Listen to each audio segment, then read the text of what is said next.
ലാലേട്ടൻ ഹൃദയത്തിൽ നിന്ന് ഹൃദയപൂർവ്വം ഇച്ചാക്ക എന്ന് വിളിക്കുന്ന നമ്മുടെ സ്വന്തം മമ്മൂക്ക. അദ്ദേഹം കുറച്ചു നാൾ നമ്മളിൽ നിന്ന് വിട്ടുനിന്നു. Flash back. നടൻ മമ്മൂട്ടിക്ക് വേണ്ടി ശബരിമലയിൽ വഴിപാട് നടത്തി മോഹൻലാൽ.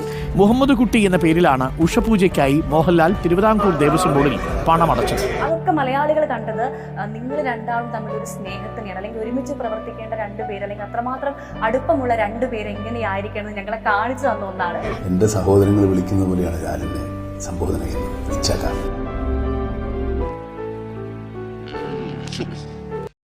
സന്തോഷ വാർത്തയാണ്. വിശ്രമം പൂർത്തിയാക്കിയതിനു ശേഷം മമ്മൂട്ടി തിരികെ എത്തുകയാണ്. 7 മാസത്തെ ഇടവേളയ്ക്ക് ശേഷം മമ്മൂട്ടി പൂർണ്ണ ആരോഗ്യവാനായി മടങ്ങിയെത്തുന്നു.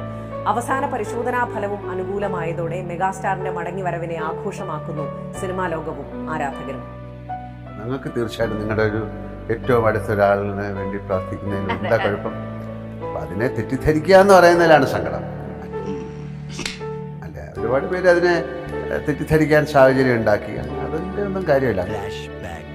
മമ്മൂട്ടിയുടെ അറിവോടുകൂടിയാണ് മോഹൻലാൽ അത് ചെയ്തതെങ്കിൽ മമ്മൂട്ടി തോപ ചെയ്യണം, സമുദായത്തോട് മാപ്പ് പറയണം. ഒരാളെ സ്നേഹിക്കാനോ അല്ലെങ്കിൽ ഒരാൾക്ക് വേണ്ടിയിട്ട് ഒരു കാര്യം പറയാനോ ചിന്തിക്കാനോ ഒക്കെ അതിൽ റിലീജിയനോ അങ്ങനെയുള്ള കാര്യങ്ങളുണ്ട്.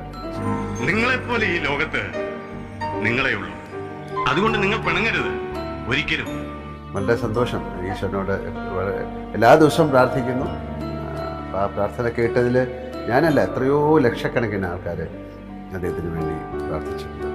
എന്റെ ഈ നെഞ്ചിന്റെ നടുഭാഗത്തുണ്ടല്ലോ, കണ്ടുമുട്ടിയ നിമിഷം മുതൽ കയറിക്കൂടിയ ഒരേ ഒരാളേ ഉള്ളൂ, എന്റെ കിണ്ണൻ. അപ്പം എന്തായാലും വളരെയധികം സന്തോഷം. ഇതായിട്ട് ഞാൻ സംസാരിക്കാറുണ്ട്. സന്തോഷവാനായിട്ട് വന്നിട്ട് ഞങ്ങളുടെ കൂടെ തന്നെയാണ് അഭിനയിക്കേണ്ടതും. അദ്ദേഹം ഞങ്ങൾ ചെയ്തുകൊണ്ടിരിക്കുന്ന ഒരു സിനിമയുടെ കുറച്ച് പോർഷൻസ് ഞങ്ങൾ ഒരുമിച്ച് ചെയ്യാനുണ്ട്. അതിനുവേണ്ടി ഞാൻ കാത്തിരിക്കുകയാണ്.